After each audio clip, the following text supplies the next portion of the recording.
At 6:30 on a quiet morning, my phone shattered the silence. "Dad, Mom passed away last night," my daughter whispered through tears. Before I could answer, my son-in-law grabbed the phone. "The will leaves everything to us. You have 3 days to pack and leave." My world stopped. I slowly set the phone down, struggling to breathe. Then I heard the gentle clink of a teacup.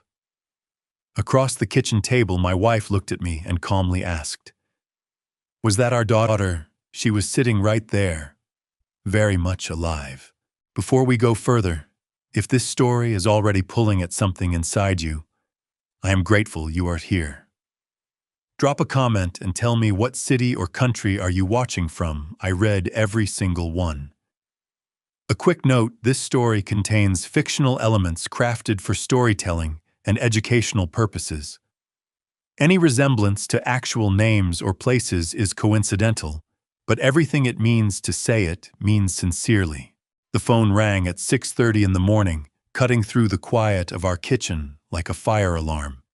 I was standing at the counter with my second cup of coffee, watching the sun come up slow and orange over the backyard oak trees. 62 years I had lived in this house. I knew every creak in the floorboards, every draft that came through the kitchen window in October. I knew the sound of that phone the way I knew my own heartbeat. I picked it up on the second ring. "Daddy." It was Diane. Her voice was shaking, but not the way a daughter's voice shakes when she has lost someone. It was vibrating with something colder, something that made my stomach drop before she even said another word. Daddy, I need to tell you something. Mom passed away last night. The nursing home called us at 3 in the morning. It was her heart." I opened my mouth, closed it. The coffee mug in my hand suddenly felt like it weighed 40 pounds. Then the phone was yanked away from her. A different voice came on, smooth, practiced, the voice of a man who had rehearsed this moment. "Walter." Marcus Webb did not call me Dad. He never had, not in 11 years of marriage to my daughter. "Eleanor is gone, and I need you to understand something right now before this gets complicated. We've already spoken to the attorney. The will from 2015 leaves everything to Diane. The house, the properties, the accounts, all of it." He let that sit for exactly 2 seconds. "You have 3 days to pack your personal belongings and vacate the premises. We'll send someone to help with the heavy items." The line went dead. I stood there holding the phone until the screen went dark in my hand. The kitchen smelled like coffee and the faint cedar of the wood Eleanor had refinished herself 20 years ago. I could hear the refrigerator humming. I could hear a cardinal singing somewhere outside. I set the phone down on the table, and across that table in the chair she had sat in every morning for 43 years, Eleanor Gaines looked up at me over the rim of her teacup. Her hair was in its usual braid. She was wearing the blue robe with the frayed left cuff she refused to throw away. Her eyes were sharp and brown and very much alive. "Was that Diane?" she asked. "It was Marcus," I said. My voice came out steadier than I felt. "He says you died last night." Eleanor set her teacup down with a soft click. She pressed her lips together for a moment, and I watched something move across her face. Not surprise, not fear. It was the look she got when she had been expecting bad news, and it finally showed up at the door. 3 days, she said. It was not a question. 3 days, she nodded slowly. Then she looked at me with those eyes that had seen everything: Jim Crow, 4 miscarriages, a battle with cancer. She won by sheer stubbornness, and 61 years of marriage to a man who did not always deserve her. "Walter," she said, her voice dropping low. "How long have you suspected?" I pulled out the chair across from her and sat down hard. My legs had stopped working the way I needed them to. 3 months, I said. Maybe longer, The account withdrawals. The way Marcus started coming around more. The questions he asked about the deed on the house. Eleanor reached across the table and put her hand over mine. Her grip was firm. "I knew before that," she said. "I've known since last spring." I stared at her. "Eleanor, I handled it," she said, "or I started to. But then they moved faster than I expected." Her jaw tightened. "They put me in that place 4 days ago, Walter. Maplewood Care. Marcus told you it was temporary, didn't he? Plumbing issue at the house," he said. That's what he told me. There was no plumbing issue. Her voice cracked for the first time, just slightly at the edges. There was no plumbing issue, and there was no intention of bringing me back. I felt something rise up in my chest, hot and red and barely controllable. I pressed my free hand flat against the table to keep it from shaking. "I'm going to call the police." "No." Eleanor's grip on my hand tightened. "Not yet, Walter. If we call the police right now, Marcus calls his cousin Craig, and Craig Webb has buried 3 fraud cases in this county already. We will not win that way." She looked straight at me, her eyes steady as a compass needle. "But I know how we can win. I got out of that nursing home for a reason. I didn't walk 3 steps out the door and come home just to hand this over to someone else." Outside, the cardinal was still singing. The coffee was going cold in my mug. "Tell me," I said. Eleanor straightened in her chair. And for the first time since I had answered that phone, a small, hard smile crossed her face. "First," she said, "you are going to answer that phone when Marcus calls back, and you are going to sound absolutely destroyed." By the time Marcus called back 40 minutes later, I had practiced my grief the way a man practices a difficult speech, standing in front of the bathroom mirror, shoulders, caved eyes hollow, every trace of anger buried somewhere underneath my sternum where it would have to wait. I answered on the 3rd ring. "Walter." Marcus's voice was careful now, the aggressive edge sanded down into something that almost resembled decency. "I know this is hard, but we need to move quickly on a few things. The nursing home needs a next of kin signature to release the body to the funeral home. Can you come in this morning?" Yes," I said, letting my voice waver. "I just need a minute. I'm still trying to—" "She was fine last week, Marcus. I saw her Tuesday and she was fine. She was 88 years old, Walter." The decency evaporated fast. These things happen. He gave me the address and hung up. I lowered the phone and looked at Eleanor, who was sitting at the kitchen table listening to every word through the speaker.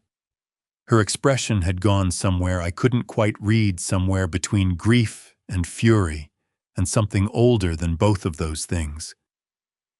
"He didn't ask how you were doing," she said quietly. "Not once." "No," I said. "He didn't." Eleanor wrapped both hands around her teacup, squeezing until her knuckles went pale. Then she took a slow breath and began to talk. She told me about the first night at Maplewood Care. The room was cold in a way that had nothing to do with temperature. The woman in the next bed cried from 9 o'clock until well past midnight, and nobody came. Eleanor had asked the night attendant for an extra blanket, and the woman looked at her the way people look at a problem they don't have time for. They had me listed as cognitively impaired. Eleanor said, her voice flat with controlled rage. Marcus told them I experienced confusion and paranoia. He told them not to give me access to a phone because I would call people and say things that weren't true. I stood up so fast, the chair scraped back across the tile. He said, "What? Sit down, Walter." "Eleanor, that is a crime.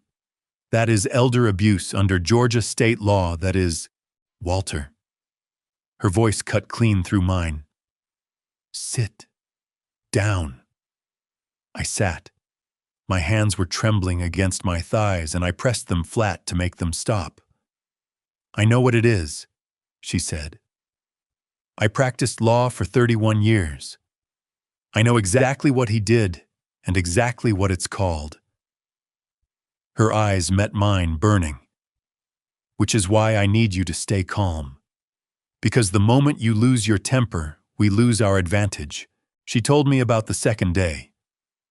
A young nurse named Patricia, barely 25, tired eyes, kind hands, had slipped her a piece of hard candy and whispered that she kept a journal. Wrote down everything she observed on the ward. Patricia had handed Eleanor that journal on the morning of the fourth day and said, "I don't know what's happening with you, ma'am, but I know you're not what they say you are." "She gave me her journal," I said. "She gave me her journal." Eleanor reached into the pocket of her robe and set a small spiral notebook on the table between us.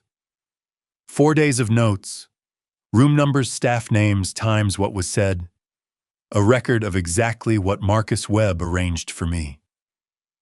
I reached for it. My fingers were shaking so badly it took me 2 tries to open the cover. On the 4th night, Eleanor continued. The attendant at the front desk fell asleep around midnight. I had been watching the schedule for 3 days. I knew exactly when the shift change happened and exactly how long the gap was. She paused. I went to the nursing station, found the desk phone behind the counter, and I called Ruth Calloway. "You called Judge Ruth. She was at my door in 38 minutes. For just a moment, Eleanor's voice softened. She brought a thermos of coffee and my good wool blanket from her guest room. She said she had been waiting for me to call. I closed the journal. I looked at my wife across the kitchen table, this woman who had outwitted a rigged system while locked in a cold room with no phone and a file that said she was losing her mind. My throat tightened until I could barely breathe. "Ruth found something on the drive home," Eleanor said. Her voice shifted again, dropping to something careful and deliberate. "Something about Marcus that I didn't know. Something that explains why he moved so fast, why he needed the money so urgently." I leaned forward. "What did she find?" Eleanor looked at me steadily. "I'll tell you tonight when Ruth comes here. Because what she found changes the shape of everything, and I want her to be the one to say it. I had maybe 2 hours before I needed to be at Maplewood Care to sign whatever paperwork they had waiting for me. 2 hours to hide my wife. The backyard looked the same as it always did in October. The old oak dropping leaves in slow yellow spirals. The garden beds Eleanor had put in the year we turned 60, still holding the last of the season's color. Anyone watching from the street would have seen nothing unusual. A man walking toward his storage shed with a flashlight. Perfectly ordinary. "Watch the 3rd step," I told Eleanor as we crossed the back porch. "Board's been soft since August." "I know which board is soft, Walter," she said, stepping over it without looking down. "I built this porch." The storage shed sat at the far end of the yard, half covered by the oak's shadow. Inside, past the rakes and the paint cans and the shelf of motor oil I kept meaning to organize, there was a second door. It looked like a bookcase. Eleanor had built it in 1973 during a stretch of years when the neighborhood was rough and a woman alone with a child needed options. I pulled the shelf forward. The hinges were silent. Eleanor oiled them every spring. She stepped inside ahead of me, and I followed with the flashlight. The room was small, maybe 10 feet by 8. A work table, a stool, Eleanor's sewing machine covered in its dust-cloth shelves of thread and fabric along the left wall. The smell of cedar and old cotton rose up around us, warm and familiar, in a way that made my chest hurt. Eleanor stood in the center of the room and turned slowly, taking inventory. Then she stopped. Her hand came up and pressed flat against her sternum. On the work table, draped across the sewing machine cover, was a half-finished garment. Small, pink and white checkered cotton with a ruffle at the hem. "That's Lily's birthday dress," Eleanor said. Her voice came out barely above a whisper. "Her 16th. I promised her I'd have it done by Tuesday." I watched my wife's face crumple, not dramatically, not all at once, but the way a wall gives way when the foundation underneath it finally shifts. Her eyes filled and spilled over, and she pressed the back of her hand against her mouth so hard I could see the pressure in her knuckles. "Hey." I crossed the room in 2 steps and put my hands on her shoulders. "Hey, you're going to finish it. You hear me? You've got time." "She must be so frightened," Eleanor choked out. "Lily doesn't know where I am. She thinks her grandmother is dead. Walter, she thinks." A sound, small, dry. The whisper of paper sliding across concrete. We both looked down. A folded note lay on the floor just inside the door, pushed through the gap at the bottom. The handwriting on the outside said Grandma in purple ink, Lily's purple ink, the rollerball pen she carried everywhere. Eleanor bent down and picked it up with shaking hands. She unfolded it. I read it over her shoulder. "Grandma, I know you're in here. I saw the light under the shed door this morning. I won't tell anyone. I love you so much. Don't be scared. I'm watching out for you, Lily." Eleanor made a sound I had never heard from her before. Not crying exactly, something deeper than crying. She pressed the note against her chest with both hands and stood there, shoulders shaking, tears running freely down her face. "She knew," Eleanor managed. "My Lily knew. She's a smart kid." I said, my own throat tightening until the words barely fit through. "She gets that from her grandmother." Eleanor laughed a broken, wet sound and wiped her face with the sleeve of her robe. She looked at the note again, then carefully folded it and tucked it into her pocket. I went back to the house and heated up a pot of oatmeal. I followed Eleanor's recipe from memory as best I could. Oats water, a pinch of salt, the brown sugar she kept in the blue jar on the second shelf. I could not remember if she added the sugar before or after. I added it after. I stirred it too long and it went thick and slightly gluey. I carried 2 bowls back to the sewing room on a tray. Eleanor looked at the bowl for a moment. Then she picked up the spoon and took a bite. Her expression did something complicated. "Walter," she said. "I know. I overcooked it. You used the wrong sugar. I know that too." She took another bite, then another. She ate the entire bowl without stopping and set the spoon down with a quiet tap. "That," she said, "was the best oatmeal I have ever eaten." I looked at her. "Eleanor, it was terrible." "Yes," she said, and her eyes were bright with something that wasn't quite sadness and wasn't quite happiness, but lived somewhere between the two. It was. I left her with the flashlight, a thermos of water, and her sewing kit. At the door, I stopped with my hand on the shelf. "I'll be back by noon. Keep the door pulled. Don't open it for anyone." "Go," she said. She was already threading a needle, the pink and white fabric spread across her lap. "And Walter, cry a little when you get there. Not too much. Just enough." "I know how to grieve," I said. "You've never been a very good actor," she said without looking up. She was not wrong. But I was about to get considerably better. I got back from Maplewood Care shortly before 11. I will not say much about what I saw there, the flickering lights in the lobby, the tray of food sitting cold on a radiator in the hallway, the man in room 7 calling out for water with nobody coming. I will say that by the time I walked back out through the sliding doors into the October air, I understood with absolute clarity why Eleanor had made me promise not to call the police yet. This was not just a family betrayal. This was a system. And systems required a different kind of dismantling. Marcus's Porsche was already in the driveway when I pulled up. A second car sat behind it, a gray sedan I didn't recognize.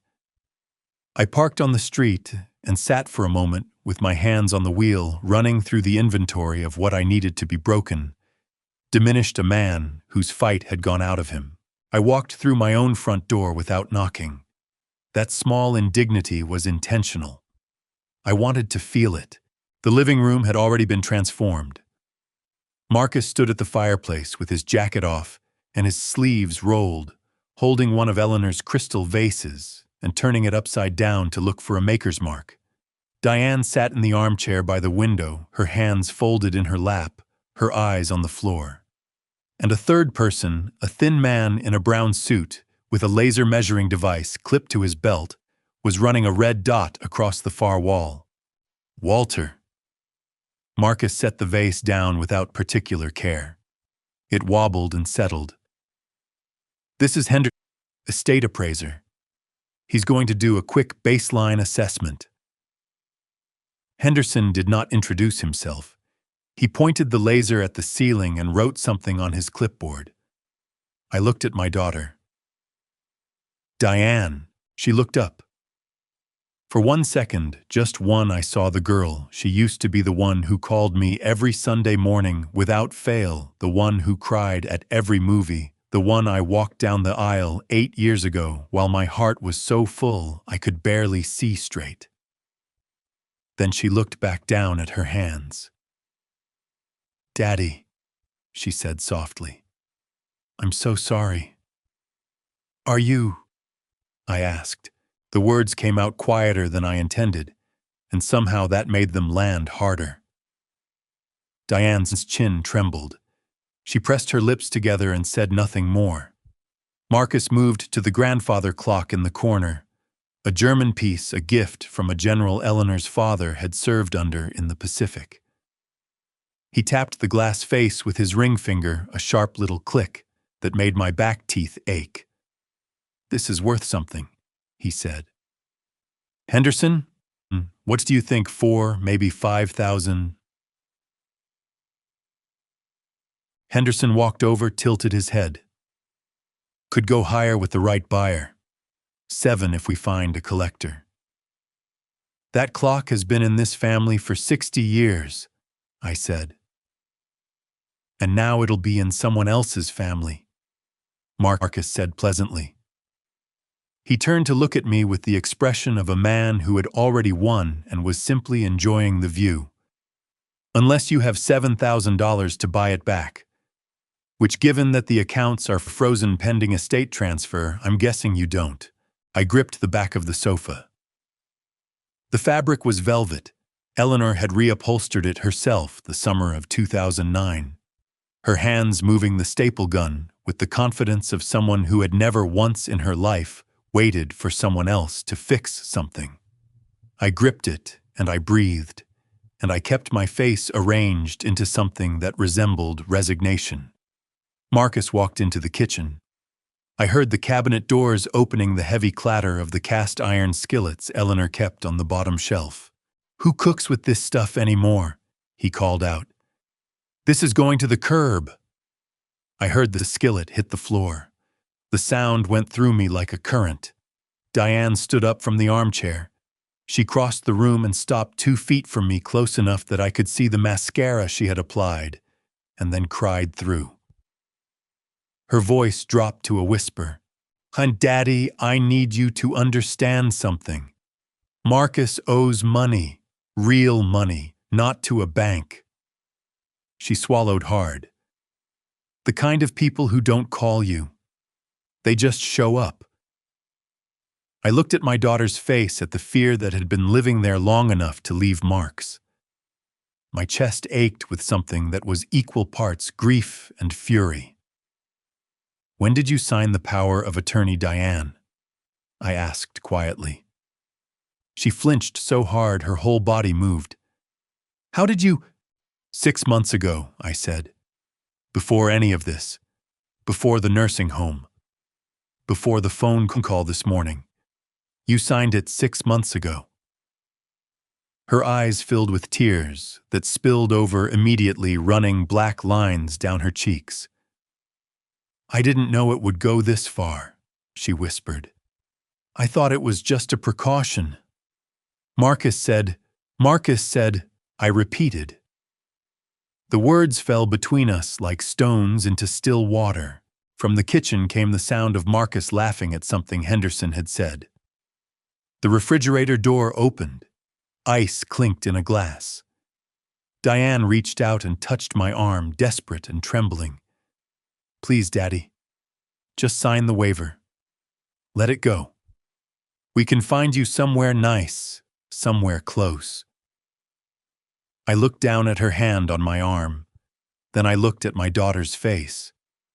Go sit down, Diane, I said gently. I need to think.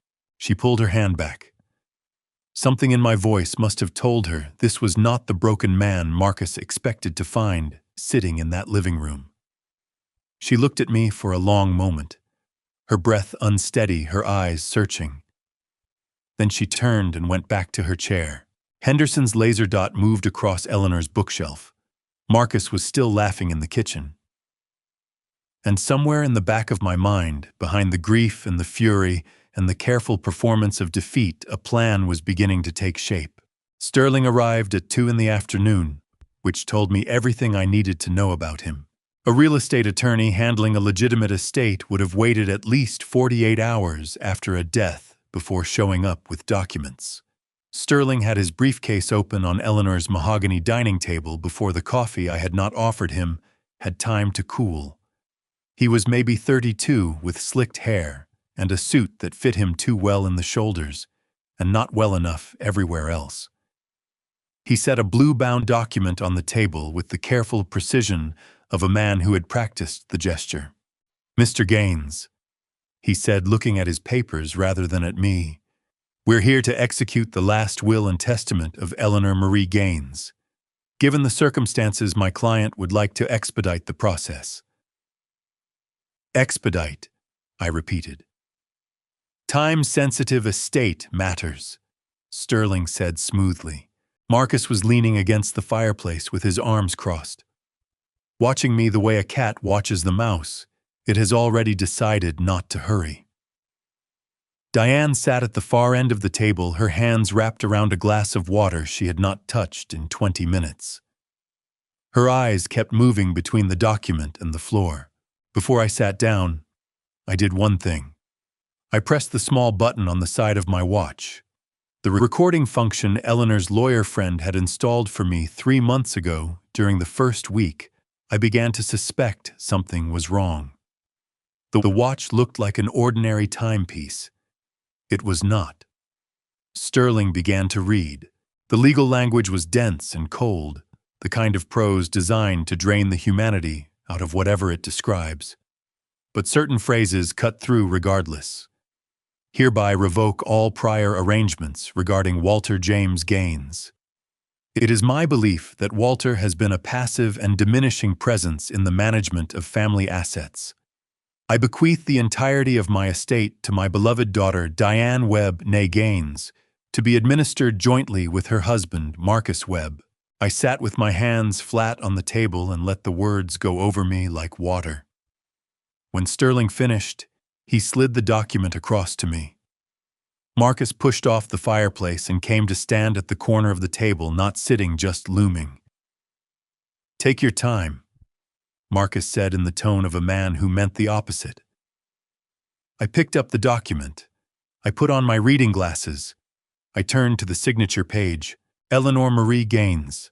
The handwriting was careful, slightly shaky, a reasonable imitation of an 88-year-old woman's signature. Anyone who had not spent 61 years watching Eleanor sign her name would have accepted it without question. But Eleanor had a habit she had carried since her first job in 1958, when her supervisor told her that a woman's signature was too easily forged, and she should add a distinguishing mark. a small cross no bigger than a pencil tip placed just after the final S of her last name.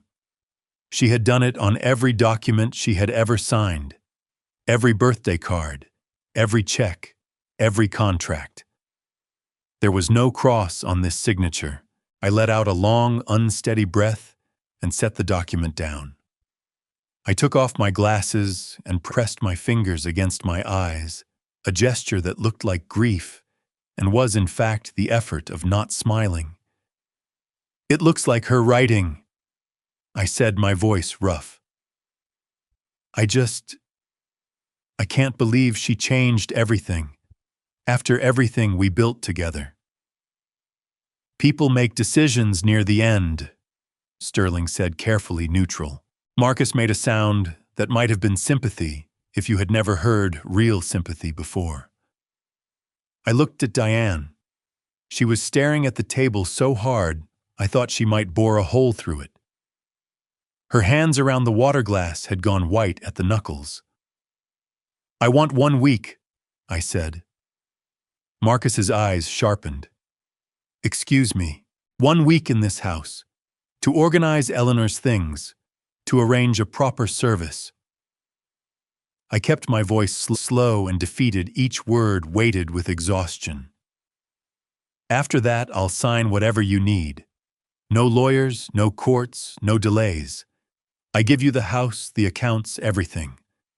But I need 1 week to grieve my wife in the home we shared for 62 years. Marcus looked at Sterling. Something passed between them, a quick calculation. "You sign the waiver tonight," Marcus said. "Before we leave." "Tonight," I agreed. Sterling drafted this document in 20 minutes. It was thorough. I surrendered any right to contest the will, any claim on the estate assets, any future legal challenge. I read every line. I signed at the bottom with my full name, Walter James Gaines. What neither Marcus nor Sterling knew was that the watch on my wrist had recorded every word spoken in that room for the past hour and 40 minutes. A waiver signed under duress in the absence of independent legal counsel while a forged will was being presented as authentic was not worth the paper it was printed on under Georgia probate law. Eleanor's lawyer had explained that to me very clearly 3 months ago. Marcus took the signed waiver and folded it into his jacket pocket. He looked almost relaxed for the first time all day. "Smart choice, Walter," he said. "You finally did something right." He picked up Eleanor's crystal decanter from the sideboard, the one her mother had brought from Charleston in 1961, and poured himself 2 fingers of the scotch inside it. He did not offer me a glass. After they left, I sat alone in the dining room for a long time, listening to the house settle around me.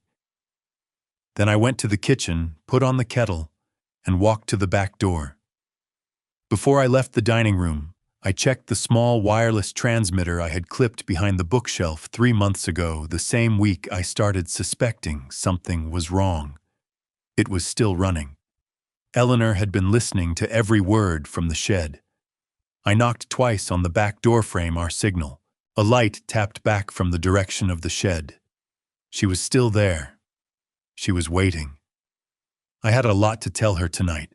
Judge Ruth Calloway arrived at 9 o'clock with a casserole dish, a leather satchel, and the expression of a woman who had spent 40 years on the bench and was not remotely impressed by what she had heard so far. She was 79 years old, and she moved through my kitchen like she owned it, which in certain ways she did. Eleanor and Ruth had been best friends since they were 22, sharing a 2-room apartment in Atlanta while Ruth studied law, and Eleanor built her first property deal out of sheer nerve and a $3,000 loan from her grandmother. Ruth set the casserole on the counter, set the satchel on the table, and sat down. She looked at me across the kitchen. "Where is she?" Ruth asked. "Shed," I said. "I'll get her. Leave her another hour. She needs the quiet." Ruth unclipped the satchel and began laying documents on the table with the methodical precision I remembered from Eleanor's description of her in the courtroom. We have things to discuss first, Walter. Sit down. I sat. Two other people were already seated at the table. Arthur Penn, former Fulton County prosecutor, 68 years old, a man whose handshake felt like a closing argument had driven over from Buckhead. And Henry Okafor, who had managed Eleanor's private banking accounts for 22 years, and whose name Marcus Webb had apparently never thought to check, sat to Arthur's left with a laptop open in front of him. Ruth placed a single photograph at the center of the table. It showed Marcus Webb shaking hands with a man I didn't recognize outside what appeared to be a commercial building. Craig Webb, Ruth said, tapping the second man. Marcus's cousin, licensed attorney disbarred in 2018 for falsifying real estate documents, reinstated in 2021 under conditions he has violated at least 3 times since. Ruth looked at me steadily. Craig Webb drafted the will you saw this afternoon. I felt the heat rise up the back of my neck.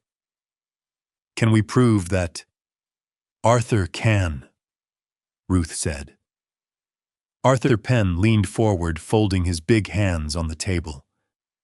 The document uses a boilerplate structure Craig Webb has used in 4 previous estate cases.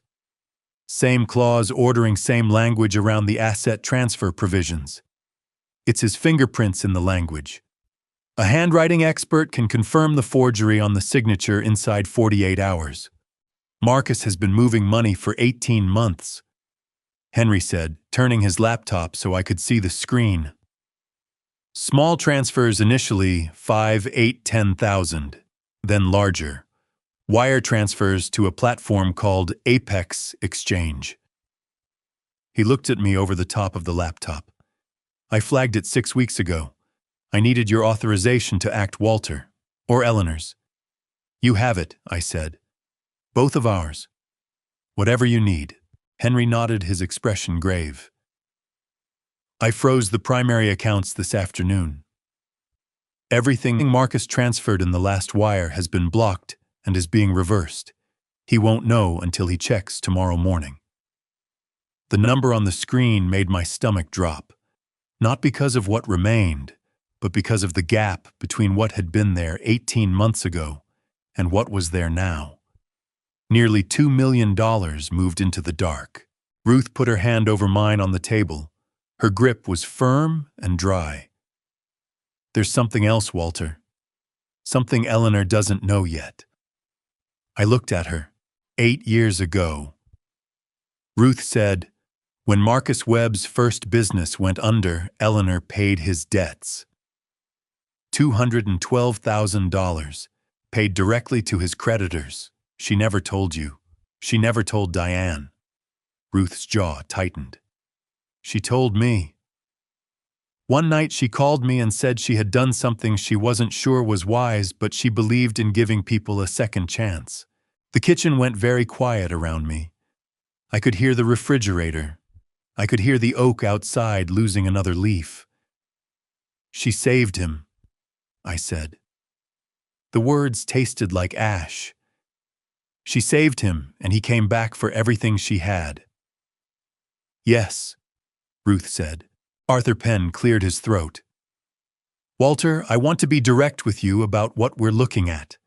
Elder abuse, financial exploitation of a vulnerable adult, identity fraud using Eleanor's name on a fabricated death record, wire fraud, conspiracy. He paused. And depending on what the medical examiner finds when we subpoena the Maplewood care records, possibly more. I pressed both palms flat on the table and stared at the grain of the wood Eleanor had refinished herself the summer of 2017. The summer after her cancer treatment, when she said she needed something to do with her hands. I don't want him arrested tomorrow, I said. Ruth raised an eyebrow. Walter, I want him to stand in front of this city and fall apart in public, I said. My voice came out quieter than I expected and steadier. He called Eleanor a burden. He mocked her in her own living room tonight. He put her in that nursing home and told the staff she was losing her mind. I looked at Ruth. I want every person he has ever tried to impress to be in the room when it ends." Ruth looked at me for a long moment. Then the corner of her mouth moved, not quite a smile, but the shape of one. "Then we need to talk about the funeral," she said. Ruth spread a hand-drawn diagram across the kitchen table floor plan of the Cathedral of Hope sketched in blue ink on a legal pad. She had done it from memory, which did not surprise me. Ruth Calloway had argued a case in that cathedral's adjoining hall in 1987, and she never forgot a floor plan. "The church seats 520, she said, tapping the diagram with her pen. "Marcus has already reached out to Pastor Ellison's office about booking the main sanctuary. He told them it was for a prominent community figure." Ruth's voice was dry as paper, which is accurate, just not in the way he intended. Arthur Penn leaned over the diagram. "Choir loft," he said, pointing. "Accessible from the rear staircase off the vestibule. My people can be up there before the doors open." "How many?" I asked. "4. All retired. All still licensed to carry." Arthur looked at me steadily. "They will not be needed, but they will be there." Henry Okafor closed his laptop and folded his hands. "Walter, there's a trust account Eleanor established in 2019 that Marcus's attorneys have not located. It was structured specifically to be invisible in a standard estate search." He slid a black card across the table. "Anodized titanium, no name on the front. Eleanor gave authorization for you to access it in the event of an emergency. I believe this qualifies." I picked up the card. It was heavier than it looked. "How much?" I asked. "Enough," Henry said. Ruth tapped the diagram again. "The funeral needs to be expensive, ostentatious, the kind of send-off that makes the society pages." She looked at me. "Marcus needs to believe he is presiding over a triumph. He needs an audience, his investors, his contacts, the people he has been performing for. We give him exactly what he wants. And then we take it away," I said. "And then Eleanor takes it away," Ruth corrected. "We just hold the door open." We talked through the details for another hour. Arthur would coordinate with Gerald Haynes, a retired Superior Court judge, who owed Eleanor a favor dating back to a land dispute in 1978 that she had resolved without charging him a fee. Gerald would sit beside Marcus during the service. The warrant would be in his breast pocket. I left Ruth's diagram on the table and went to bring Eleanor in from the shed. She came through the back door, moving carefully, her robe traded for the wool cardigan she kept on the shed hook, Lily's half-finished birthday dress folded over her arm. She sat down at the table, looked at the diagram, and said nothing for 3 full seconds. Then she said, "You booked the Cathedral of Hope." "Marcus booked it," Ruth said. "We're just attending." Eleanor looked at the floor plan with the expression she reserved for contracts she was about to win. "The music box," she said. "The one from our first anniversary." "Walter, where is it?" "Hall closet," I said. "Top shelf." "Get it," she said. "And Walter, I recorded something into it last spring. I want you to listen to it tonight." I got the music box. I listened to what she had recorded, and I sat in the kitchen for a long time afterward, not trusting myself to speak. The next morning, I drove to Serenity Services. The funeral home sat in a strip mall between a check-cashing place and a nail salon. The carpet in the arrangement room was the color of old mustard, and the plastic fern in the corner had a crack in its pot that had been covered with masking tape. Mr. Sneed, the director, was a small man with a perspiration problem and the practiced, sympathetic expression of someone who had learned it from a manual. Marcus and Diane were already seated when I arrived. Marcus had his ankle crossed over his knee, his leather shoe bouncing steadily, the rhythm of a man who wanted this finished. Basic package, Marcus said before Sneed could open his mouth. Direct cremation, standard urn. We'll pick up the remains Tuesday. Sneed wrote it down. That's our economy option. $900. Perfect. Marcus pulled out his wallet. I set my coffee cup down on the edge of Sneed's desk. The sound was quiet, but it made Marcus look up. $900, I said. We've been through this, Walter. Eleanor Gaines built the Callaway Street apartment complex in 1974, I said. She negotiated the Hartwell land purchase without an agent in 1981. She gave 14 scholarships to kids from the south side of this city, personally out of her own accounts every year for 30 years. I reached into my jacket and set Henry's black card on the desk. She is not going into the ground in a cardboard box. Marcus stared at the card. Walter, I'm Mr. Sneed. I turned to the director who had gone very still. The royal homegoing package, full cathedral service, horse-drawn carriage through the historic district, 500 guests, mahogany casket with brass fittings. I kept my voice level. Closed casket per the family's wishes. Sneed's fingers moved to his keyboard. With the cathedral rental floral arrangements, carriage, and premium casket, you're looking at approximately $50,000. Marcus came out of his chair so fast it scraped back across the mustard carpet. You are out of your mind. That is my money you are spending. It's Eleanor's money, I said. And she spent her whole life building things that lasted. The least we can do is give her a send-off that matches. I watched the calculation move across Marcus's face. He was furious, but underneath the fury was something else, the image of himself standing in the Cathedral of Hope before 500 people accepting condolences with the gravity of a man who had inherited an empire. The society pages, the investors watching, the narrative he had been constructing for months finally given its stage. He sat back down. Closed casket, he said. Sealed before the service. No viewing. Agreed, I said. Sneed slid the contract across. Marcus signed it with a flourish, his pen moving fast and certain. $50,000 paid from an estate he believed he already owned. I signed below him. Walter James Gaines. As we walked out into the parking lot, Marcus clapped me on the shoulder, a proprietary gesture, the kind a man makes when he believes he has reduced another man to furniture. See, Walter, he said. We can work together when you stop fighting.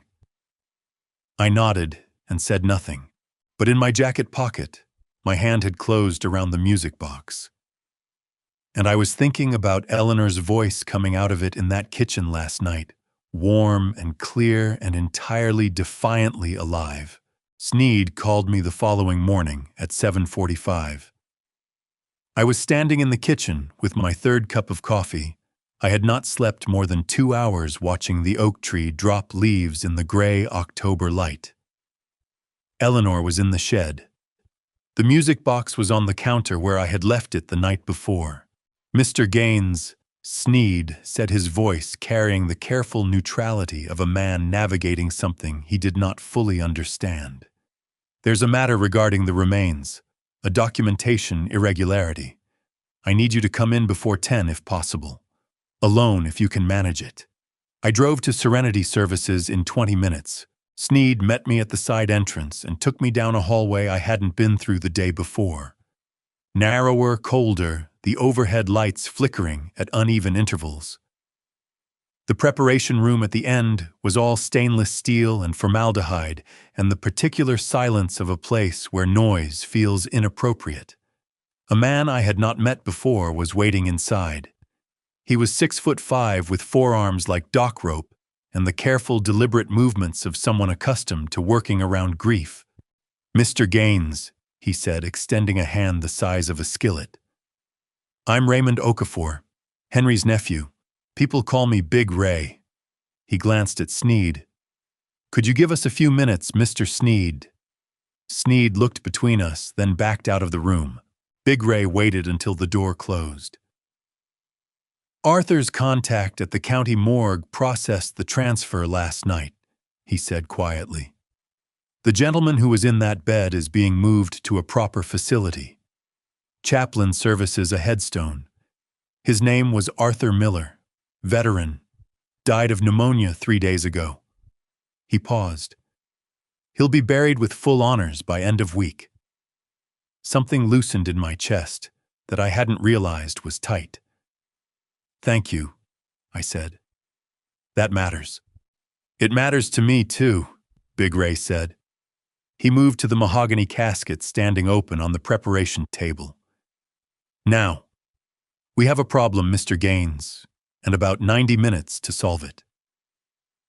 The casket was magnificent dark wood polished to a mirror, finished brass handles gleaming under the fluorescent lights, white satin interior smooth as still water. It was also entirely empty. Wait, Big Ray said. Your wife was a healthy woman. The pallbearers are going to lift this thing and it'll float up like a hatbox. Marcus Webb is going to know something is wrong before they make it halfway down the aisle. I brought sand, I said. Big Ray blinked. Sir, I went back to the hallway and came back with 3 canvas duffel bags I had loaded from the hardware store the night before. 50 pounds each playground sand from the garden section. I had measured Eleanor's weight against the bags until the distribution felt right. Big Ray looked at the bags. Then he looked at me. A slow appreciation moved across his face. Head, torso, legs, he said. Even distribution. Pad the edges so nothing shifts. That's what I was thinking. We worked together in focused quiet, arranging the sandbags along the casket's interior, layering the extra satin batting over and around them until the outline beneath the fabric suggested the stillness of a body at rest. Big Ray had done this work long enough to know the details, the slight compression of the pillow at the head end, the particular drape of the interior fabric at the foot. When we finished, I reached into my coat and brought out the music box. Cherry wood brass fiddles, small enough to fit in 2 hands. Eleanor and I had bought it at a shop on Peachtree Road the week after our wedding in October of 1969. She had recorded her voice into it the previous spring on an afternoon when she told me she was making preparations for someday when I'm actually gone, Walter not just accused of it. I placed it on the satin pillow where Eleanor's head would have been. I pressed the small lever on the side. Her voice rose into the cold air of the preparation room, warm, unhurried, speaking directly into my sternum. Big Ray took a step back. His expression did something complicated. That's her, he said. That's her, I said. I closed the lever. I looked at the music box resting on the white satin. I thought about Eleanor in the shed right now, threading a needle by flashlight, finishing a birthday dress for a granddaughter who had pushed a love note under the door rather than abandon her. Volume, I said, steadying my voice. It needs to carry to the back of the cathedral. Big Ray produced a small amplifier unit from his bag, a discrete wireless receiver that would boost the music box's output through the church's own sound system when the signal was triggered. He fitted it beneath the satin at the head of the casket, with the careful hands of a man who understood that some jobs required more than technical skill. We were closing the casket lid when the preparation room door opened. Marcus Webb walked in. He was wearing a tracksuit and a cap pulled low, and he moved like a man who had checked the parking lot twice before coming inside. His eyes went to the casket, then to me, then to Big Ray, then back to the casket. Why is it still open? His voice was tight and thin. I told Sneed I wanted it sealed. It's like I needed a moment, I said. My voice cracked on cue, grief spreading across my face like watercolor on wet paper. Just please, Marcus, Let me have this. She looks peaceful, and I just needed to see her one more time before. Is she in there? Marcus cut across me, taking a step forward. My heart hammered so hard I felt it in my back teeth. Marcus, I want to see her. He reached for the lid. Don't! The word came out raw, desperate, real enough that Marcus actually stopped. The mortician told me the preservation isn't holding well. She doesn't look like herself anymore. I let my voice break at the edges, let my eyes go red and wet. You said you wanted to remember her the way she was. Please, don't look, you'll regret it.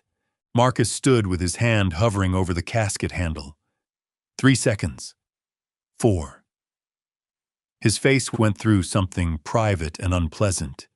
He was a man who feared death the way some people feared open water, viscerally and without logic. He pulled his hand back. Seal it, he said to Big Ray, his voice gone flat. Right now, I want to see the locks engaged. Big Ray lowered the lid with steady hands. The latches clicked into place one by one, a sound like small, final decisions being made. Marcus watched each one with the focused attention of a man locking something away that frightened him. When it was done, he put his palm flat on the polished wood. He leaned close to the casket, close enough that his breath fogged the lacquer, and he spoke in a voice so low I almost didn't catch it. You held on to everything so tight, he said. But you couldn't take it with you, could you? He straightened up. He looked at me with something that might have been victory on a face that had earned it. 8 a.m., he said. Cathedral. Don't be late. He walked out. The door swung shut. Big Ray and I stood on opposite sides of the casket. My legs had stopped cooperating, and I put one hand on the brass handle to stay upright. The room smelled of wood polish and flowers and the specific cold of a place built for endings. Mr. Gaines, Big Ray said after a moment. He just talked to a box of sand like it owed him money. I looked at him. Something between a laugh and a sob moved through my chest, and I let neither of them out. Yes, I said. He did. Big Ray picked up his bag. 8 a.m., he said. I'll drive the hearse myself. I want a front row seat. I got home from Serenity Services a little after noon. The house felt different in the middle of the day, emptier than it should have been, the way a stage feels between performances. Eleanor's reading glasses were still on the kitchen counter, where she had left them 4 days ago, before Marcus drove her to Maplewood Care with a story about water damage that never existed. I picked them up and held them for a moment, then set them back down exactly where I found them. Big Ray had passed along Lily's message before I left the funeral home. She wanted to talk, tonight if possible. She would come to the back gate at 7. I spent the afternoon going through the motions of a grieving husband. I canceled Eleanor's dentist appointment, responded to 2 sympathy cards that had already appeared in the mailbox, and sat at the dining table for 40 minutes, doing nothing at all, in case Marcus had sent anyone to watch the house. I had learned in the last 2 days to assume I was being observed. At 6:30, I knocked on the shed door with our signal. I had told Eleanor about Lily's message when I brought her lunch. She had listened without interrupting, which was how I knew she was upset. Her voice came back, now muffled and steady. I'm fine. Go meet her. And Walter, be gentle. She's been carrying this alone for 2 weeks. Lily was at the back gate at 5 minutes to 7. She was 16 years old, and she had her mother's dark eyes and her grandfather's stubborn jaw, a combination that had always made me love her fiercely and worry about her in equal measure. Tonight she was wearing a gray sweatshirt with the hood pulled up, and she was hugging herself so hard her knuckles had gone white. When she saw me, she pressed her lips together, and her eyes went bright and wet all at once. Grandpa. she said, her voice splintering on the second syllable. I'm so sorry. I should have told you sooner. I knew and I didn't tell you, and she was in that place for 4 days, and Hey! I pulled her into a hug. She grabbed hold of my jacket with both fists and held on like a person trying not to go under. Her whole body was shaking. You did tell me. You got word to her first, and then you told me. That's what mattered. I was scared, she said into my shoulder, her voice muffled and raw. Dad has this way of looking at you when you've done something he doesn't like, and I froze every time I thought about saying something. I know, I said. I know that look. I brought her inside through the back door away from the street. We sat at the kitchen table with 2 mugs of hot chocolate. Eleanor always kept the good kind on the second shelf, the Dutch cocoa in the red tin, and Lily wrapped both hands around her mug and began to talk. She told me she had heard them 2 weeks ago on a Thursday night. She had come downstairs for water, and the study door was open 3 inches. She had frozen in the hallway because of something in the tone of her father's voice, a particular flatness she had never heard before, like he had turned something off inside himself. He said, "The account transfers have to happen within 72 hours of the death certificate being filed," Lily said. Her voice was steady, now controlled, but her hands around the mug were trembling. Craig has the will ready. The nursing home director is covered. All we need is for the old woman to stay put long enough. I set my mug down carefully. My jaw was so tight it ached. Mom asked about you, Lily continued. She said, "What about Walter?" And Dad said. She stopped, swallowed. He said, "Walter's not a problem. He's never been a problem. That's always been his issue." The words landed somewhere under my sternum and stayed there. I started recording the next day, Lily said. She reached into her sweatshirt pocket and put her phone on the table between us. I made sure I was in the room every time they talked about it. Georgia Law 1 party has to be present in the conversation. I looked it up. I'm in every recording. My voice is in 2 of them. She met my eyes. 14 videos, Grandpa. Every major conversation over 2 weeks. Craig Webb's name is in 4 of them. The nursing home director's name is in 2. I picked up the phone. My hand was steady. I did not know how. I watched 40 seconds of the first video. Marcus's voice unhurried and precise, laying out a timeline. Diane in the background, her back to the camera, nodding at intervals that made me want to put my fist through the kitchen wall. I set the phone down. There's something else, Lily said.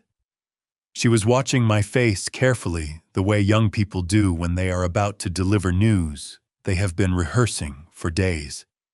6 months ago, I lent Dad my phone to watch a game. He was on it for about 20 minutes. I checked afterward because she stopped. I don't know why I checked. I just did. What did you find? He was transferring money. Her voice dropped. Through a payment app. To an account registered to a woman in Savannah. He did it 3 times while I had the app open. The account name was in the transfer history. She opened the phone to a screenshot and slid it across to me. I've seen her name in his phone before. I didn't understand what it meant then. I looked at the screenshot. The name, the amounts, the dates. Diane did not know. I was certain of that. Whatever Diane had agreed to, whatever choices she had made, that I was still struggling to reconcile, she did not know about this. And she would find out probably in a courtroom in front of strangers. The thought of it made my chest cave in a little. Lily, I said, I need to ask you something, and I need you to think about your answer before you give it to me. I looked at my granddaughter across the table. Your father is going to find out you did this. There is no version of what happens next where he doesn't know. Lily looked at me without flinching. Her chin was steady and her eyes were clear, and she looked in that moment so much like Eleanor at 22 that it stopped my breath. "I know," she said. "It will be hard." I said, "I know that too." "And you're sure?" She reached out and put her hand over mine on the table, her grandmother's gesture, the same pressure, the same steadiness. "Grandpa," she said, "I'm the one who's been watching him for 2 weeks. I know exactly what he is." She squeezed once. "Let's finish this." I nodded. I picked up her phone and forwarded all 14 videos to Arthur Penn's secure line. Then I said, "There's one more thing I need you to do, and it has to happen tonight before your father notices. Before I tell you what Marcus did the night before, the funeral comment, the number 10 right now, so I know you are still with me. Because what happened in that living room with Eleanor listening from 30 yards away, I still have trouble talking about it. Heads up, this story contains some fictional elements built for narrative and educational purposes. If that is not for you, this is a good place to step away." Marcus held his party the same evening. He called it a celebration of life, which required a particular kind of audacity to say out loud in a house where the woman being celebrated was currently sitting in a shed 30 yards away, hemming a birthday dress by flashlight. I gave him that much. Marcus Webb had never lacked audacity. I sat in Eleanor's velvet armchair in the corner of the living room and watched 40 strangers move through our home. They were his people, the kind of men who wore their watch brands like name tags, who spoke about property values at a funeral gathering the way other people discussed the weather, who shook hands with a grip calibrated to communicate either dominance or alliance depending on who was receiving it. 3 were the investors Marcus had been cultivating for months. 2 were local developers who had been circling the Callaway Street property Eleanor had built in 1974. 1 was a city councilman who, based on his body language, wanted something from Marcus that Marcus had not yet decided whether to give. Nobody spoke to me for the first 40 minutes, except to offer condolences so generic they could have been generated by a machine. Marcus held court in front of Eleanor's fireplace, one hand in his jacket pocket, the other holding a glass of the 25-year-old scotch Eleanor had kept on the high shelf since 2010, reserved for the day she turned 90. He had opened it before the first guest arrived. I watched him pour it, and I felt something move through me that I had no clean word for. Not anger exactly, not grief exactly, but the place where those two things live when they have been compressed together long enough to become something harder and colder than either one. Around 9 o'clock, Marcus's voice rose above the general noise of the room. She had a saying. He announced, addressing the room with the ease of a man at his own celebration. He swirled the scotch in Eleanor's crystal. Eleanor always said, "A property is only worth what you're willing to fight for it." He paused for effect. "I intend to honor that." Appreciative murmurs from the developers. Then Marcus set down his glass and straightened up, and something shifted in his face, a loosening the way a person moves when the audience is warm enough and the scotch is old enough, and the evening has gone precisely as planned. He squared his shoulders and tilted his head and began to move in a slow, hunched shuffle, his hands held out in front of him, trembling with theatrical exaggeration. "Marcus, don't move my good chair," he said, his voice pitched high and wavering, a grotesque imitation of Eleanor's careful diction. "Marcus, wipe your feet. Marcus, don't leave the porch light on, it brings the moths." The room laughed. I put my hand flat on the armrest of Eleanor's chair. The velvet was worn smooth in exactly the place where her hand had rested for 30 years. I pressed my palm down against that worn patch, and I breathed in through my nose, and I held every muscle in my body completely still. My phone vibrated in my pocket. A message from Eleanor through the shed's secure line, 3 words. I heard that.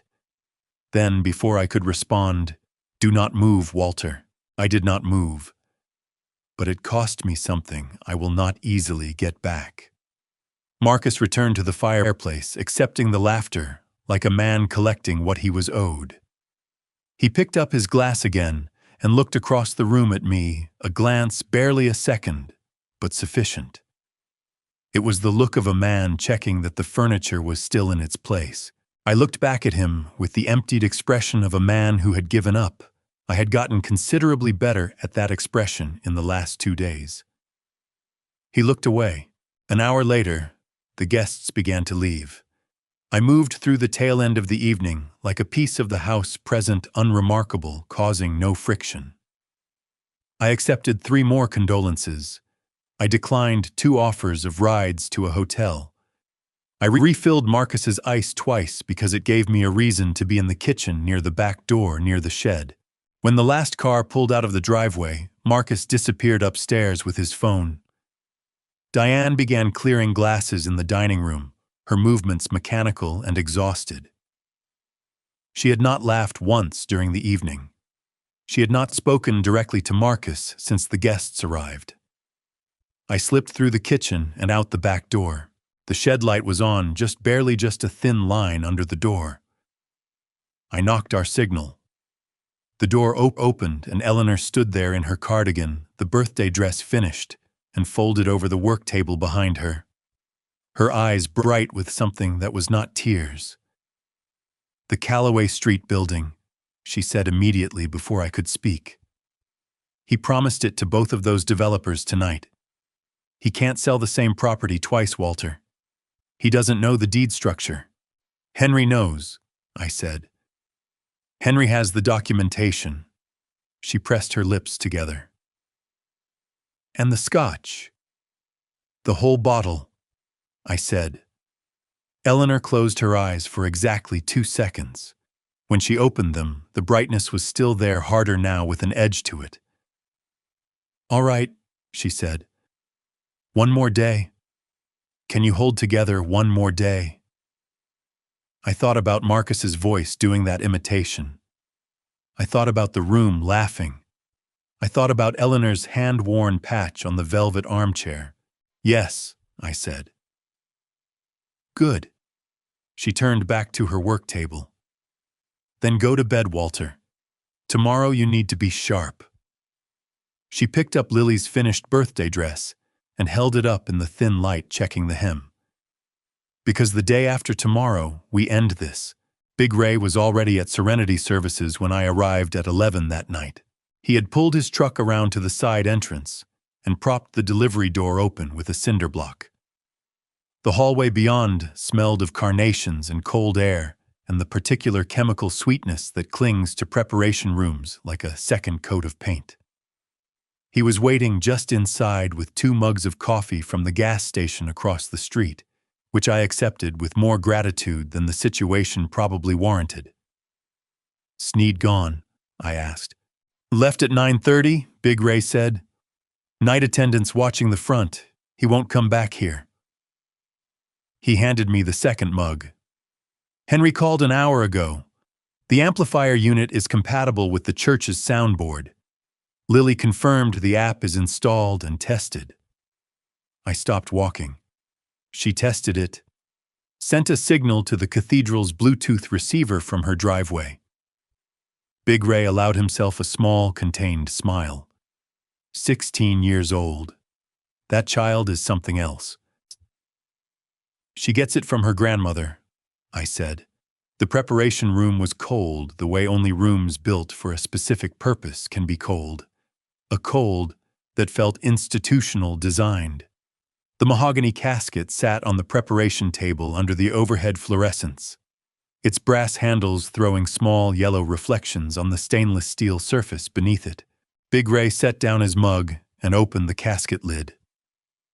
The white satin interior was pristine, undisturbed from our work the previous morning. The sandbags were still distributed the way we had arranged them, head, torso, legs.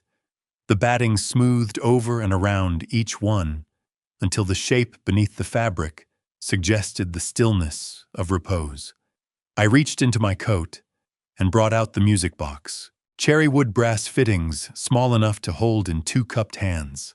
Eleanor and I had found it on a Saturday morning in October of 1969 in a shop on Peachtree Road that smelled of lemon oil and old paper. The owner was a retired watchmaker who said he had built it himself. We had been married 11 days. I set it on the pillow at the head of the casket. Then I pressed the small lever on the side and stepped back. Eleanor's voice filled the cold room. It was not a dramatic recording. She had not tried to make it beautiful or significant.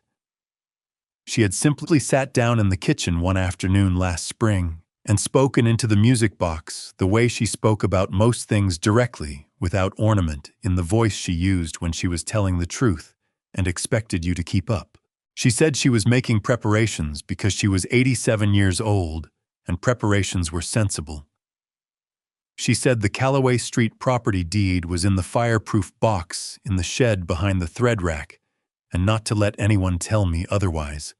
She said she had been proud of me since the day I showed up at her parents' front door in 1967 with a broken lawnmower I had fixed for her father without being asked, and that she had never stopped being proud of me, even during the years when I made it difficult. She said she loved me in the particular way that comes from choosing a person every day for 60 years, and that was different from the way young people meant it, and she hoped I understood the difference. She said she was sorry she hadn't told me sooner about paying Marcus's debts. She said she thought she was buying him a second chance, and she was wrong, and being wrong about people was the one failure she had never learned to carry lightly. Then she said in a tone that shifted slightly lighter, with an edge of dry amusement, "And if this box ever ends up in a situation more complicated than I intended, Walter, I trust you completely. You always did know how to hold a structure together." The recording ended. The room was very quiet. Big Ray had his arms crossed and his head slightly bowed. His jaw was working like a man chewing on something he was not going to say out loud. I pressed the lever again to confirm the volume. Eleanor's voice rose clear and warm and utterly alive into the cold, fluorescent air of the preparation room. "That carries," Big Ray said finally, his voice rough at the edges. "That carries just fine." I closed the lever. I adjusted the music box on the pillow-centered level, the brass fittings catching the light, the way the brass handles of the casket did. Then I stepped back and looked at what we had built. Sand and satin and 60 years of marriage and a woman's voice recorded on a spring afternoon because she was sensible about preparations. "Close it," I said. Big Ray lowered the lid.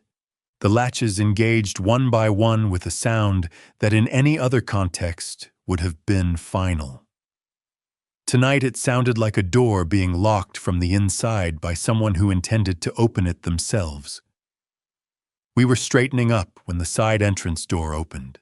Marcus came through it fast, his shoes loud on the hallway floor, a cap pulled down and his collar up the way people dress when they do not want to be remembered.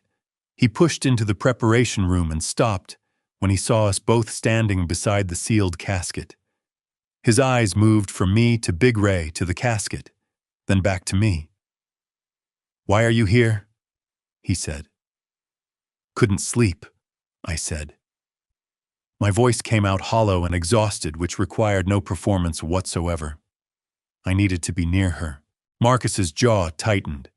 He looked at the sealed casket, then at the locks, then at Big Ray.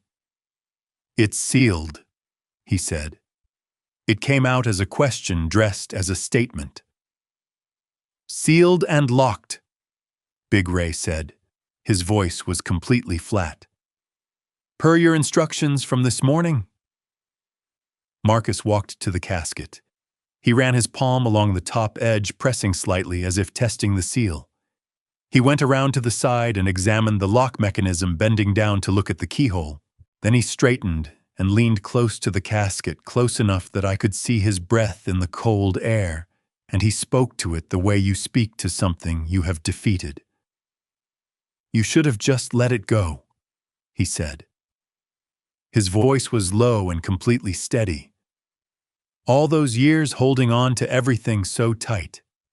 The properties, the accounts, the deed, the principles. He let out a breath that was almost a laugh. "You can't hold on to anything from in there." He stood up. He smoothed his jacket. He looked at me with the flat satisfaction of a man who had finished a long piece of work. 8 a.m., he said. "Do not be late, Walter, and do not let anyone open that casket. Not the pastor, not the funeral director, not God himself." He pointed one finger at Big Ray. "You understand me?" Big Ray looked at him with eyes like two stones at the bottom of a cold river.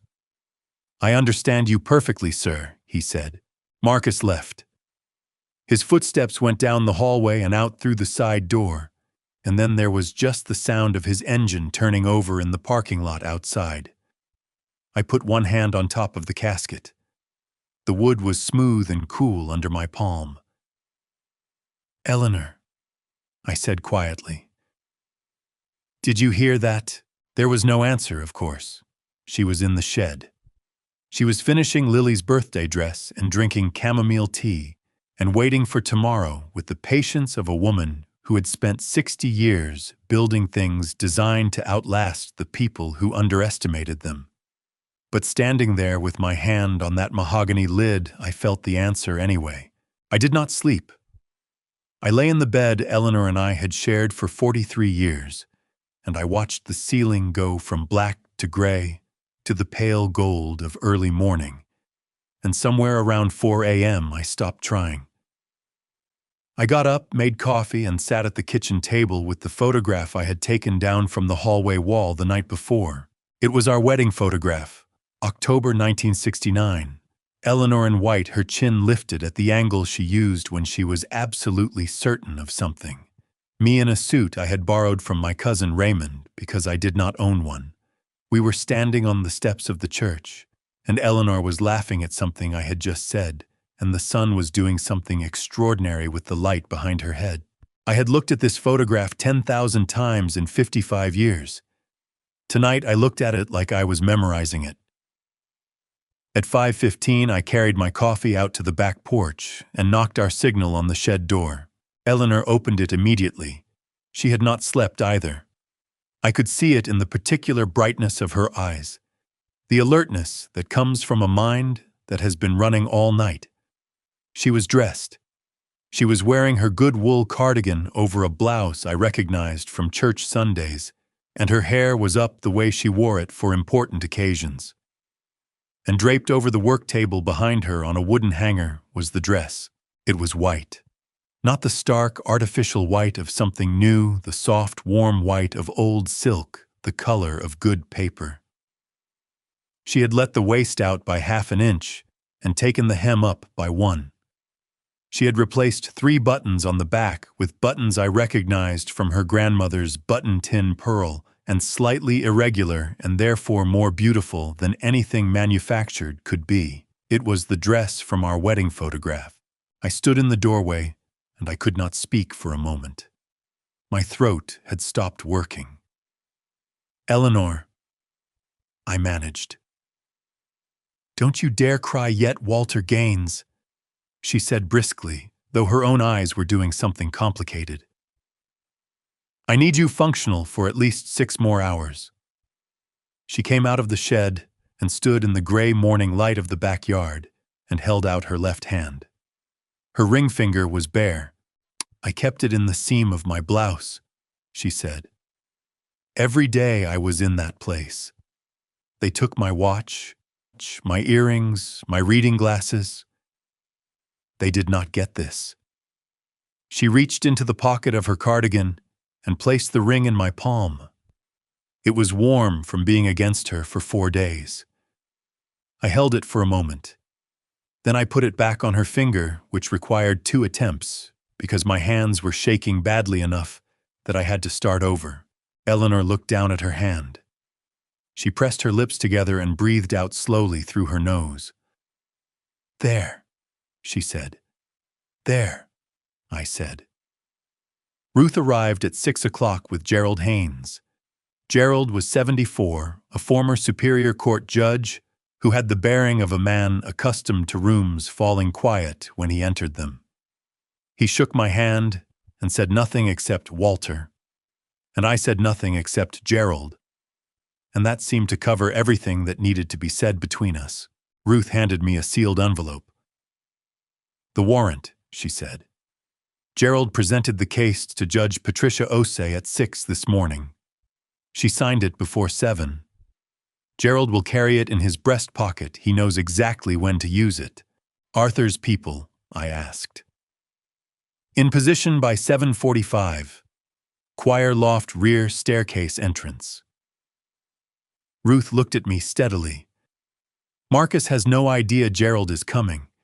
He invited him. Gerald RSVP'd yesterday as a courtesy to the family. I almost smiled at that. He invited the judge who's going to arrest him. Marcus has never been good with details, Eleanor said from the doorway of the shed.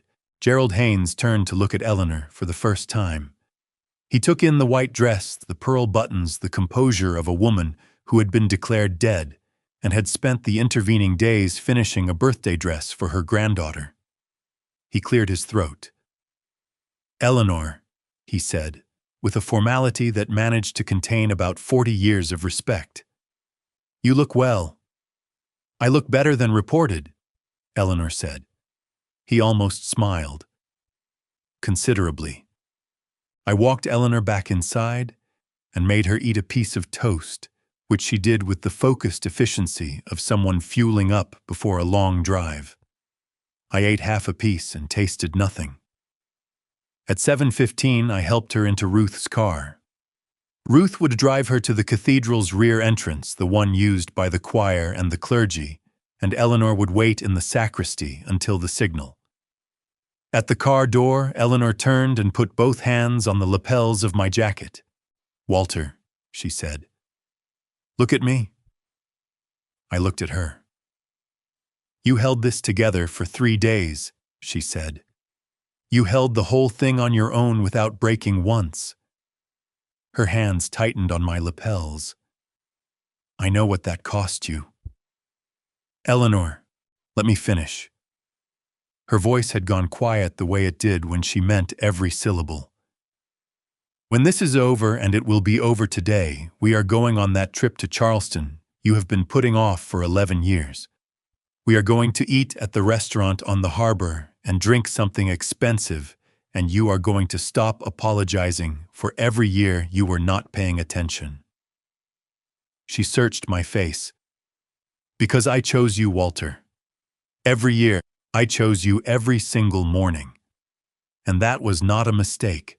My chest cracked open somewhere in the middle. I covered her hands with mine on my lapels. Charleston, I said. This year, she said. She got into the car. Ruth backed out of the driveway. I watched the car until it turned the corner. Then I went inside, put on my black suit, and slid the wedding photograph into my breast pocket, against my heart. It was time to go to a funeral. The Cathedral of Hope sat on the corner of Peachtree and Harmony, and it had been sitting there since 1891, which meant it had outlasted every argument about whether it belonged in this neighborhood, every attempt to sell the land underneath it, and at least 4 city administrations that had tried to rezone the block. I had attended services here for 31 years. I knew the way the morning light came through the south windows at 10 o'clock, turning the stone floor the color of old honey. I knew the acoustic peculiarity of the third pew from the front on the left side, where sound collected and amplified in a way the architect had probably not intended. I knew the rear door behind the altar that led to the sacristy, and beyond that to the organ loft above. Eleanor was behind that door. She had been there since 8:15. I took my seat in the front pew at 9:40, and I did not look at the door. The church filled steadily over the next 20 minutes. I sat with my hands in my lap and my back straight, and I watched people arrive the way a man watches weather coming in from the west, reading it, calculating it, deciding what it means. Diane came in at 9:50 and sat beside me without speaking. She was wearing black that fit her badly, as if she had bought it yesterday in a size that wasn't quite right, and her face had the hollowed-out look of someone who had not eaten in 2 days. She smelled of the same perfume she had worn since she was 17, and the familiarity of it hurt in a way I had not prepared for. She sat down and stared at the front of the church, and her hands in her lap were twisted together so tightly the knuckles had gone the color of candle wax. "Daddy," she said very quietly. "Not now, Diane," I said, just as quietly. She nodded once and looked back at the altar. I scanned the room methodically, the way I had learned to do in the 3 days since this began taking inventory checking positions. In the 4th row on the right, 2 of Marcus's investors already talking to each other in the low, urgent tones of men renegotiating. Behind them, the city councilman who had been at the party 2 nights ago, flanked by someone from his office. Along the back wall, 3 reporters, one of them with a camera whose lens was considerably more serious than anything you brought to a routine memorial service. And in the far rear left corner alone in the last pew, a woman I almost missed. She was perhaps 30 with tired eyes and careful hands folded in her lap. She was not dressed for a society memorial, she was dressed for a Tuesday in the practical worn clothing of someone who worked a long shift and came here on her own time. She was holding a small spiral notebook against her chest with both hands.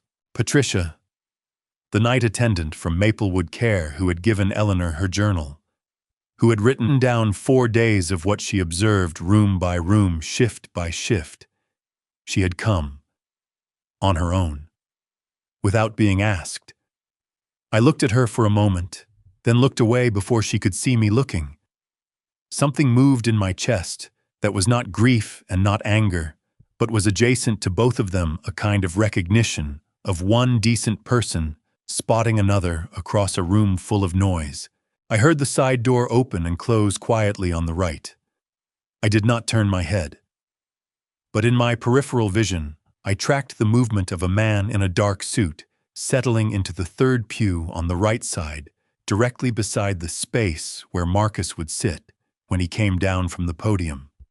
Gerald Haynes, former Superior Court judge, 74 years old, with the posture of a man who had never once in his life slouched in a chair because he thought no one was watching. His right hand rested in his lap. His breast pocket had a slight weight to it that no one would notice unless they were looking for it. I looked up at the choir loft. The wooden railing ran along the front edge, maybe 60 feet above the nave floor. The shadows up there were deep and held their shape. 4 people were in those shadows who had not been there during Sunday services. I could not see them. I knew they were there. The organ began at 10 o'clock precisely, and the sound of it moved through the stone walls and the wooden pews and the bones of everyone sitting in them, that particular register of pipe organ that bypasses the thinking part of the brain and goes somewhere older and more instinctive. The doors at the rear opened. Big Ray came first. He was wearing a black suit that strained across his shoulders in a way that suggested it had been recently purchased and fitted by someone optimistic about the dimensions involved. He walked with the measured pace of a man who understood that his job today was to be the steadiest thing in the room. Behind him, 4 pallbearers I had not met carried the mahogany casket. I watched it come down the aisle. 55 years of marriage reduced in the eyes of everyone in this building to that box. Sandbags and satin and a music box with my wife's voice inside it. $50,000 of wood and brass and careful deception built to carry a truth that the closed lid was currently concealing from 500 people. I put my hand in my breast pocket and touched the corner of the wedding photograph, The casket reached the front and was set on the bier with a precision that Big Ray had clearly rehearsed. The pallbearers stepped back. The organ faded. From the left side door, Marcus entered the nave. He was wearing a suit I had not seen before. Charcoal gray, with a faint chalk stripe, clearly new cut, with the deliberate elegance of a man dressing for an occasion he had been anticipating for some time. His expression was arranged into something that resembled composed grief brows, slightly lowered mouth, set eyes moving across the room with the controlled attention of a performer checking his audience before the curtain goes up. He came down the aisle and stopped at the front pew. He looked at me. "Walter," he said. A single word loaded with the condescension of a man who believed he had already won and was choosing to be gracious about it. "Marcus," I said. He sat down in the pew across the aisle, one row back, next to Gerald Haynes. He did not look at Gerald. Gerald did not look at him. I kept my face completely empty and my hands completely still, and I breathed the cold stone air of the cathedral. And I thought about Eleanor standing in the sacristy behind the altar in her wedding dress, with her pearl buttons and her ring back on her finger. She was 40 feet away. Marcus arranged himself in the pew, crossed his ankle over his knee, and smoothed his jacket with the flat of his hand. He looked at the casket at the front of the church, with an expression that, if you did not know what, I knew could almost have passed for sorrow. Then he looked over at me one more time with the particular quality of attention that people give to things they have already filed away and finished thinking about. I looked back at him from behind the emptied expression of a man who had given up, and I held his gaze for exactly 2 seconds, and then I looked away first, the way a defeated man does. Marcus settled back in his pew. He had no idea that the woman he had spent 3 months trying to bury was standing 40 feet behind him in the dress she wore the day she married me. He had no idea that the retired judge sitting 2 feet to his right had a warrant for his arrest folded in his breast pocket, like a letter waiting to be delivered. He had no idea that his daughter had spent 2 weeks recording his conversations, and last night had wired his phone to the cathedral's sound system while he slept. The pastor stepped to the podium. He said several things about Eleanor that were accurate but generic, the kind of eulogy that could have applied to any woman of a certain age and accomplishment, which told me he had never met her. Then he said, "We will now hear from the family. Mr. Marcus Webb."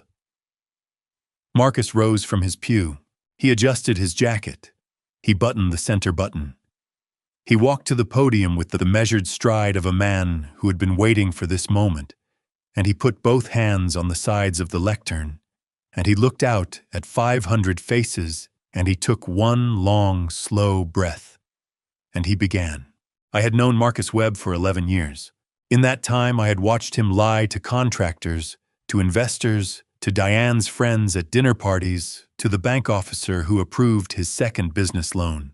And to me personally, on at least a dozen occasions, I could verify, and probably twice that many I could not. He was not a gifted liar in the technical sense. He did not construct elaborate architectures of falsehood with internal logic and supporting detail. What he was gifted at was performance at the particular human quality of seeming to feel things he did not feel in a way that made you question your own perception rather than his sincerity. Standing at the podium of the Cathedral of Hope, before 500 people and a bank of cameras, he was giving the performance of his life. Eleanor Gaines, he said, his voice pitched to carry to the back of the nave without any apparent effort, was not a woman you impressed easily. He let that sit for a moment. Around the room, heads nodded in the reflexive way of people who want to signal that they understand something. I know because I spent 11 years trying, he continued. The self-deprecating smile came out precisely on cue, practiced and warm.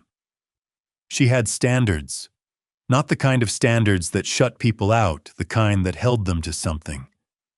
She believed that a person was capable of more than they thought, and she was not patient with excuses for why they weren't delivering. He looked down at the casket. "She was right about that," he said. "She was right about most things." In the front pew, I kept my face completely empty and my hands flat on my thighs. Diane sat beside me with her head slightly bowed. Her shoulders curved inward, a woman trying to take up as little space as possible. From the corner of my eye, I could see her jaw working the small, repetitive movement of someone grinding their back teeth. Marcus moved through the eulogy with the confidence of someone who had prepared it carefully and was now executing the preparation. He described Eleanor as a mentor, a guide, a woman of uncommon vision. He spoke about her investments with the authority of someone who had studied them, which he had for 18 months, while systematically dismantling them. He used the word legacy 4 times. He used the word honor 3 times. Every sentence was a lie dressed in the clothes of a tribute. In her final months, Marcus said, his voice dropping to the register of shared confidence,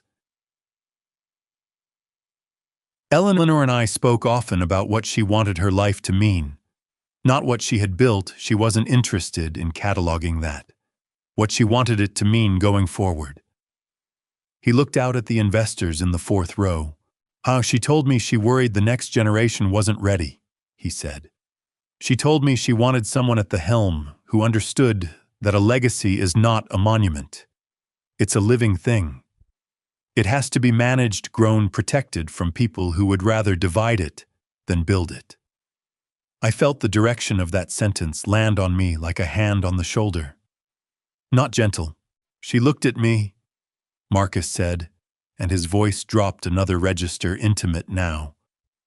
The voice of a man sharing something almost too private to speak aloud. "And she said, 'Marcus, you are the only one I trust to carry this forward.'" Diane made a sound beside me. Not a word.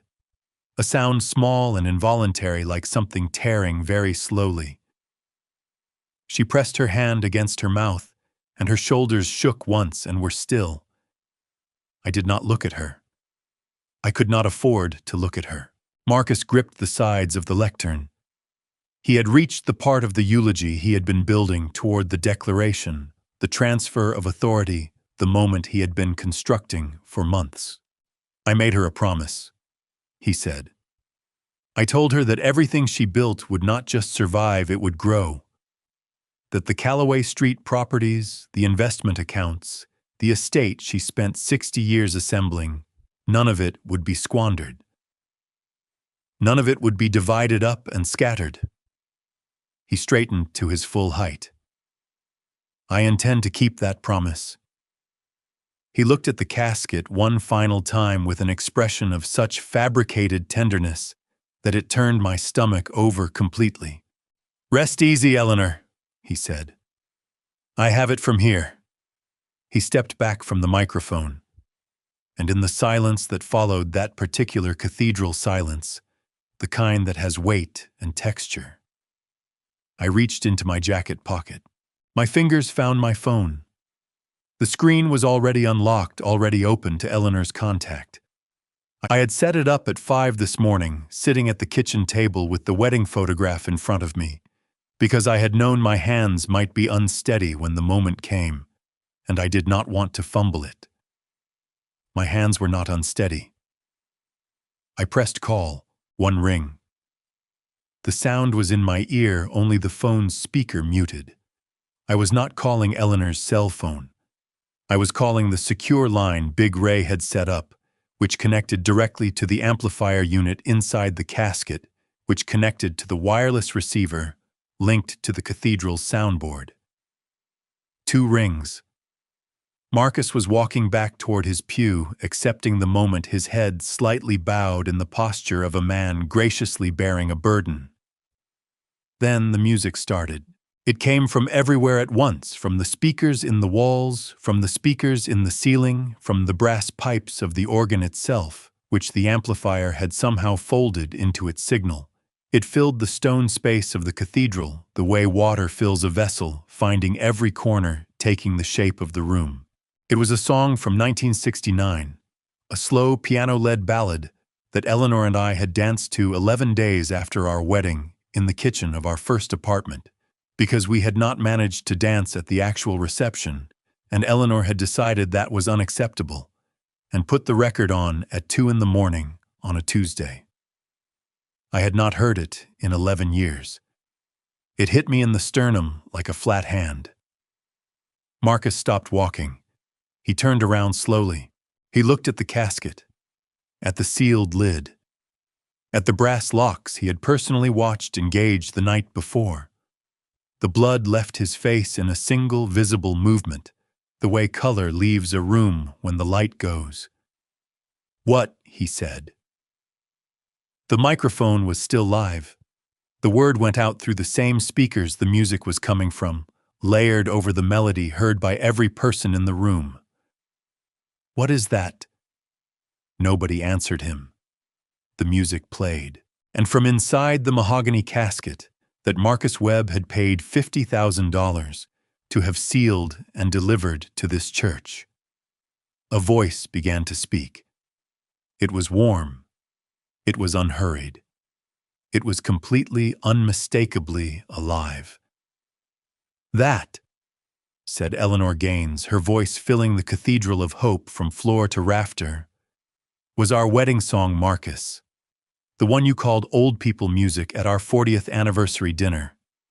I always thought that said more about you than you realized." The cathedral erupted.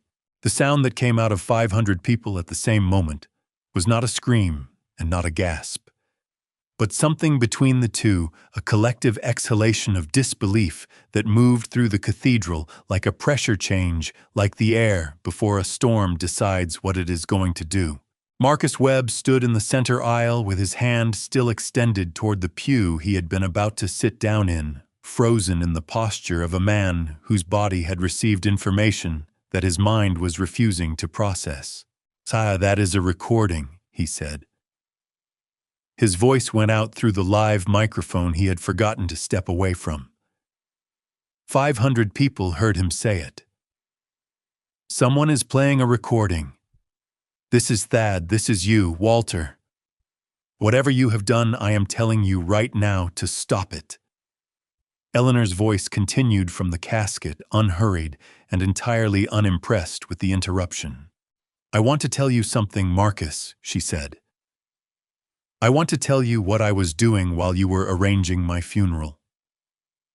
I was finishing my granddaughter's birthday dress. 16 years old, and she had more integrity in one Tuesday morning than you have managed in 11 years of trying." A woman in the 5th row pressed both hands over her mouth. The city councilman near the back was already on his phone, typing something with the rapid, focused attention of a man managing his proximity to a disaster. Marcus moved toward the casket. His walk had changed, the measured stride was gone, replaced by something faster and less controlled, the movement of a man who needed to make something stop. "Open it," he said loudly. He grabbed the arm of the nearest pallbearer, a hired man who had no idea what he had agreed to carry that morning. "Open the casket. Right now. Whatever is in there, I want it removed." Big Ray stepped forward from his position at the side of the bier. He stepped forward without haste, which made Marcus step back. "Sir," Big Ray said pleasantly, "the casket is sealed per your instructions from last night. You said, and I am quoting directly, not God himself." Marcus stared at him. His face had gone past pale into something that had no clean color, a gray-white that made him look like he was being lit from the wrong direction. Then his phone rang. It rang from his jacket pocket, the specific ringtone he used for Craig Webb. 3 sharp notes that I recognized, because I had heard it every time Craig called during family dinners over the years. Marcus yanked the phone out. He looked at the screen. He looked around the room. He answered it. He turned slightly away from the microphone, which was still live, which was still connected to the speakers in the walls and ceiling. And he brought the phone to his ear, and he said in a voice that was trying very hard to be quiet, Craig, Craig, I need you to listen to me. Something has gone wrong. I need you to call the funeral home director and tell him. Craig Webb's voice came out of every speaker in the Cathedral of Hope simultaneously. It came out of the speakers in the walls. It came out of the speakers flanking the organ pipes. It came out of the speaker array in the ceiling that the congregation used on high-attendance Sundays when the acoustics needed reinforcement. It came out with the clarity of a studio recording because Lily Webb had spent 40 minutes the previous night testing the signal-to-noise ratio on the church's Bluetooth receiver. Craig Webb said, "Is the body confirmed?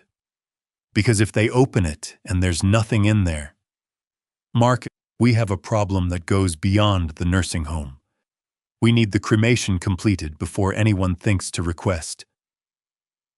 Marcus yanked the phone away from his ear and stared at it as if it had bitten him. The silence that followed lasted perhaps 2 seconds. Then Diane stood up. She stood up from the front pew where she had been sitting, curved inward and diminished, and she stood up straight. Not gracefully, not composedly, but with the abrupt vertical movement of a person who has just had something very hot touch their skin and has reacted before thinking. Her chair scraped back against the stone floor. Her purse fell from her lap, and she did not look at it. "Turtleeggs," she said. Her voice was not loud, but it carried perfectly in the acoustic space of the cathedral, the way quiet things carry when everything else has stopped. "Craig Webb is on that phone." Marcus looked at his wife. "Diane." "Craig Webb drafted the will." Her voice was shaking, but it was not weak. It was the shaking of a structure under pressure, not the shaking of something about to collapse. "You told me it was a standard estate document. You told me Craig was just updating the language." "This is not the place." You told me," Diane said louder now, her voice climbing in a way she was not trying to control, "that Mom wanted this, that she and you had talked about it, that she was at peace with it." She took one step toward him down the aisle. "You stood in our kitchen in August, and you told me that, Marcus. You looked me in the face, and you told me that." Diane, stop. "Did she?" Diane's voice broke on the second word, and she pushed through it. "Did she ever say any of that to you? Any of it? Or did you just decide what she wanted and then build a story around it?" Marcus opened his mouth. Nothing came out. It was the first time in 11 years I had seen Marcus Webb with nothing to say, and it lasted only a moment, but that moment was visible to 500 people and 3 cameras. Then Eleanor's voice came back from the casket. Gentler now, the recording cycling to a later passage, her voice carrying the particular quality of someone addressing something they have thought about carefully and decided to say plainly. "I have loved my daughter my entire life," Eleanor said. "I loved her before she was born. I have made mistakes as her mother. I made one very significant mistake 3 years ago when I encouraged her to stay in a marriage I already had doubts about, because I believed in the institution more than I was paying attention to the man. That is on me. That will always be on me." Diane put both hands over her face. Her shoulders heaved once, twice, and then she was crying the way people cry when they have been holding it for days, and the holding mechanism finally gives way, not quietly, not decorously, but with the full force of everything that had been compressed. I stood up from the front pew. I had been sitting still for 40 minutes, and my legs were stiff and my back ached, and I did not care about any of that. I walked to the casket. I put my hand on the lid on the warm, polished wood on the surface that contained my wife's voice and 60 years of our life together compressed into a music box. Then I turned and faced the room. "My wife was declared dead 3 days ago," I said. My voice went out without a microphone, and it was enough. The room had gone so quiet that it was enough. She was declared dead by a nursing home that had her listed as cognitively impaired on a file that a paid physician had falsified. I looked at Marcus. She was declared dead by a man who needed her to be dead, so he could access accounts he had been stealing from for 18 months. Marcus pointed at me. His hand was shaking. You have no proof of... There is a woman in the last pew, I said without looking away from Marcus, who kept a journal for 4 days. Everything she observed on the ward where my wife was kept without a phone, without visitors, and with a medical file that said she was losing her mind. Her name is Patricia. She came here today on her own time because she knew what she had seen, and she decided it mattered. I heard from the back of the room a small sound. I did not look, but I knew it was Patricia standing up. There are 14 videos, I continued, recorded over 2 weeks, in which the planning of this fraud is discussed in detail. The name of the attorney who drafted the false will is in 4 of them. Marcus took a step backward, then another. His heel caught the edge of the altar step, and he grabbed the railing to keep from going down. I looked at Gerald Haynes. Gerald Haynes stood up from the 3rd pew. He reached into his breast pocket and removed a folded document. He did not unfold it. He simply held it. Marcus Webb, Gerald said in the voice he had used for 40 years to make courtrooms pay attention. I have a warrant for your arrest signed this morning by the Fulton County Superior Court. The great oak doors at the back of the cathedral opened. Both of them at once pushed from outside. October morning came in with them, cool air and pale gold light, and the smell of the street. 500 people turned to look. Eleanor Gaines walked through the doors. She walked without help, without hurry. Back straight chin at the angle I had known for 55 years, the angle that meant she had made a decision and was done reconsidering it.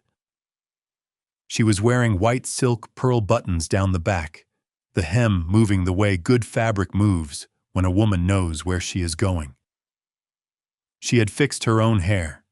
She was wearing her ring. The sound the room made was not a scream and not a gasp. It was something older, the sound 500 people make when they see something they have been told is impossible walk toward them down a center aisle. Marcus Webb saw her from 30 feet away, and his legs stopped holding him up. He grabbed the altar railing with both hands. His knuckles went white. His mouth opened, and what came out was not a word, just a low, hollow sound. The sound of a man whose entire structure of certainty has just come down at once. You're dead, he said. I have the certificate. I paid... You paid for a show, Eleanor said, still walking. She stopped 10 feet from him. She looked at the mahogany casket beside the altar, the brass handles, the white roses Big Ray had sourced from 3 florists that morning. She reached out and knocked twice on the lid with her knuckles. Nice wood, she said. A little formal for my taste. She turned to Marcus. You told the staff at that nursing home I experienced paranoia and delusion, she said, her voice carrying the whole room without effort. You had a physician falsify a medical record describing me as bedridden and cognitively impaired. She tilted her head. I would like you to look at me right now and tell me which part of that you believe to be accurate. Marcus could not look at her. He looked at the floor, the railing, his own hands everywhere except the woman standing in front of him in the dress she had worn the day she married me. I want my lawyer, he said. His voice had gone very small. Gerald, Eleanor said. Gerald Haynes stepped forward from 3 rows back. He unfolded the warrant and extended it without drama, with the calm of a man who had done this in courtrooms for 40 years. 4 officers came down from the choir loft staircase, not running, walking the pace of people who know the situation is already contained. Marcus looked past them at Diane, who was standing in the aisle with both hands pressed over her mouth, shoulders shaking. "Diane." His voice shifted, urgent, grasping. "Call Sterling. Tell him they manufactured this. The will was—" "The will was forged," Diane said. She took her hands away from her face. Her eyes were swollen, her makeup was ruined, and she looked more like herself than she had in 11 years of trying to become what Marcus needed. "Craig Webb forged it. I heard him say it through the speakers, in front of everyone here. Diane, listen to me. I signed the power of attorney," she said, her voice cracking and holding and cracking again. "I signed it because you told me it was routine. I am going to live with that for a long time." She pressed her lips together. "But I am not going to lie for you again.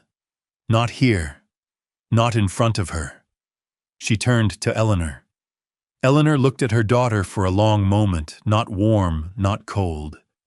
The look of a woman taking careful measure of what she is seeing. Then she reached into the pocket of her dress and opened her hand. A house key. Old brass, worn smooth. "Take it," Eleanor said. Diane's chin trembled so hard she had to clamp her lips shut. "Mama," she whispered. "I don't deserve—" "I know," Eleanor said. "Take it anyway." Diane took the key and closed both hands around it and held it against her chest, like something she was afraid of losing. The officers reached Marcus. The handcuffs came out a small mechanical sound that has no equivalent anywhere else. The sound of one kind of time ending. Marcus looked back at Lily standing 3 rows behind him, hands at her sides, chin-level eyes dry. "You did this," he said. Lily looked straight at him. "I protected my grandmother," she said. Not loud, not shaking. The handcuffs closed. I walked to Eleanor. She turned and looked up at me, eyes bright and tired, and entirely, completely alive. "Charleston," she said. "This year." "This year," I said. She put her hand through my arm. We stood together and watched Marcus Webb be walked back down the center aisle, the same aisle he had walked down 20 minutes ago, believing he had inherited everything. The oak doors stayed open behind him. The light kept coming in. The oak trees were dropping leaves again. I sat on the porch and watched them fall, the same slow gold and amber they turned every October, the same color they had been turning since Eleanor and I planted them as saplings in 1981, $11 apiece, from a nursery on the south side. They were taller than the roofline now. They would outlast both of us, which Eleanor had always considered the point. She was in the kitchen. I could hear her moving the refrigerator, the cabinet above the stove, the particular rhythm of her that was indistinguishable from the sound of the house itself. After 56 years, a person becomes part of the architecture. I had a letter in my lap and a cup of coffee going cold in my hand. The envelope had arrived 3 days ago, postmarked Savannah, Georgia. Diane's handwriting on the outside, hurried letters leaning right the way they always did when she wrote fast. Inside, a cashier's check for $200 and 1 page of yellow legal pad front and back. She had a job now. Family counselor at a nonprofit working with children in the foster care system. 11 families on her caseload, each one carrying a different version of the same story. She said she was not good at it yet, but she was getting less bad at it every week, and she had decided to count that as progress. She said she had fixed her bathroom faucet by herself. Watched 3 videos, went to the hardware store, did it wrong twice, right? Once. She said she was unreasonably proud of this, and she thought I would understand the specific satisfaction of fixing something with your own hands. She said she was sorry. Not in a way that asked for anything. Just the way you say something when you have been sitting with it long enough that it has stopped being complicated and become simply true. At the bottom, in smaller letters, "Tell Lily I said happy birthday. I know I missed it. I'm going to do better." Eleanor came through the screen door with 2 fresh cups. She took the cold coffee from my other hand without asking and sat beside me. "She fixed a faucet," I said. "I know." Eleanor settled back in her chair. "She calls Ruth every other Sunday. Ruth told me because I asked directly. Something moved in my chest, warm and cautious in equal measure. The feeling of watching something begin to grow that you had been afraid might not." I reached into my shirt pocket and took out the photograph. Our wedding, October 1969. Eleanor with her chin up at the angle she used when she was certain of something. Me in a borrowed suit. I had carried it into the Cathedral of Hope 14 months ago in my breast pocket, and I had not stopped carrying it since. "I owe you a real apology," I said. "Not the one through the shed door at 2 in the morning. A proper one." I put the photograph back. 20 years I put work first. 20 years I told myself I was providing for this family while you carried it alone. I knew the difference. I kept doing it anyway. That was wrong, Eleanor. I am sorry. She was quiet for a moment. The leaves came down around us. Then she said, "You want to know something I have never told you?" "Yes. In 1987, when we almost didn't make it, I was putting Diane to bed alone every night, and I was so angry at you I could barely speak at dinner." She looked at her cup. "But I used to sit on this porch after she was asleep and watch for your headlights to come around the corner. Every single night, no matter how angry I was relieved when I saw them." She paused. "I never told you because I thought it would give you too much credit." "It would have," I said. She laughed short and dry, the laugh she reserved for things that were funny, because they were true. "Yes," she said. "It absolutely would have." The phone buzzed. Eleanor picked it up, and her face did the thing it rarely did, went completely unguarded. "Hello, baby," she said. Lily's voice came through fast and breathless. Eleanor listened with her eyes going warm and crinkled at the corners, and then her hand came up and pressed flat against her sternum. "You got it." A pause. "Lily, baby, that is wonderful."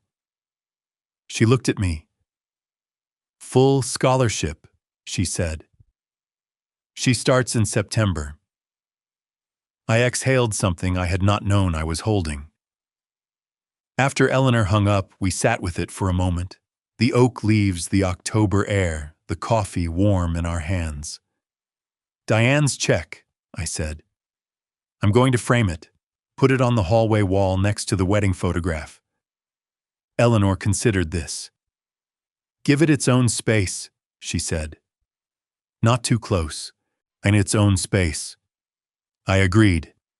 She looked out at the yard, at everything she had planted and fought for and kept.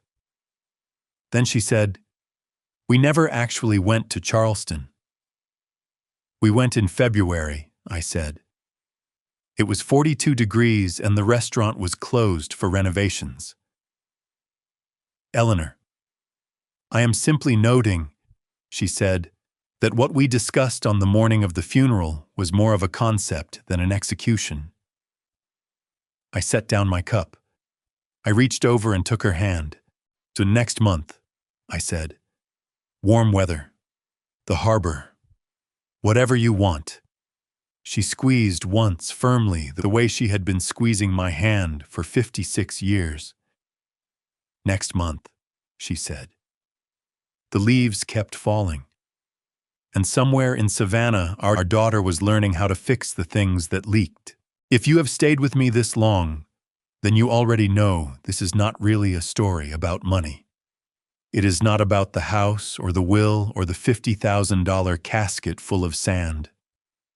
This is a story about what happens when a family forgets to love each other well and what it costs everyone when they finally remember. I spent 20 years putting work before the people who needed me. I told myself I was building something for them. What I was actually doing was making Eleanor carry everything alone and calling it partnership. If you are doing the same thing right now, stop. Do not wait for a crisis to show you what matters. Do not wait until the people you love have to fight to prove they are still alive. I learned that lesson late, and the grace of God is the only reason I got to learn it at all. My personal belief, and I say this as a man who has seen both sides of it, is that betrayal within a family is the most expensive thing a person can choose. Not because of what it costs in courts or accounts, because of what it costs in the mirror every morning for the rest of your life. These are the grandpastries that do not make the news. The family revenge that does not happen in an instant, but builds quietly over months in a sewing room behind a storage shed. The revenge story that ends not with hatred, but with a key pressed into a daughter's hand and a door left open. This has been my story.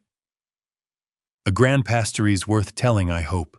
If this family revenge moved something in you, leave a comment below. Tell me what you felt. Share this with someone who needs to hear it. And if you have not yet subscribed to the channel, the next story is already waiting. Thank you for staying until the very end. It means more than you know. And a gentle word before our next story, some of what follows contains fictional elements, crafted purely to illuminate a truth. If that is not for you, no hard feelings, step away and find what serves you better. But if you are still here, I will see you in the next one.